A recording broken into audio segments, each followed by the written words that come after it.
محرم کا تقدس، اس کی حرمت آپ علیہ الصلاۃ والسلام کے زمانے سے بھی پہلے کی چلی آ رہی ہے۔ یہودی 10 محرم کو روزہ رکھا کرتے تھے۔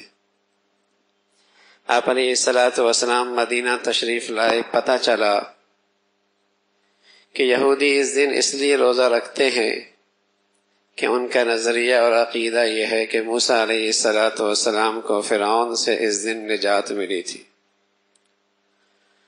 تو بطور شکر کے اس دن میں روزہ رکھتے تھے۔ تو پیارے رسول صلی اللہ علیہ وسلم نے فرمایا، حضرت موسیٰ علیہ الصلاۃ والسلام سے محبت کا تعلق ہمیں ان سے زیادہ ہے، ہم بھی روزہ رکھیں گے، لیکن جہاں یہودی رکھ رہے ہمارا روزہ ان سے قدرے مختلف ہوگا، ہم 9 اور 10 کو رکھیں گے یا 10 اور 11 کو، تاکہ عبادت میں بھی ان سے فرق ہو جائے۔ تو اس کی فضیلت، اس کی حرمت پہلے سے چلی آ رہی ہے۔ البتہ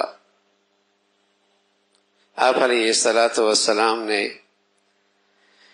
اس مہینے کے بارے میں 2 ہدایات دی ہیں۔ ایک ہدایت تو یہ دی کہ اس دن روزہ رکھا جائے، نہ رکھا تو گناہ کوئی نہیں، رکھ لیا تو ثواب بہت ہے۔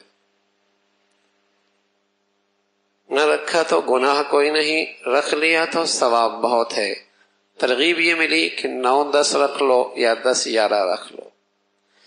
اور دوسری ایک حدیث ملتی ہے جس میں آپ علیہ الصلاۃ والسلام نے فرمایا، 10 کو اپنے گھر والوں پہ کھانے کی وسعت رکھو۔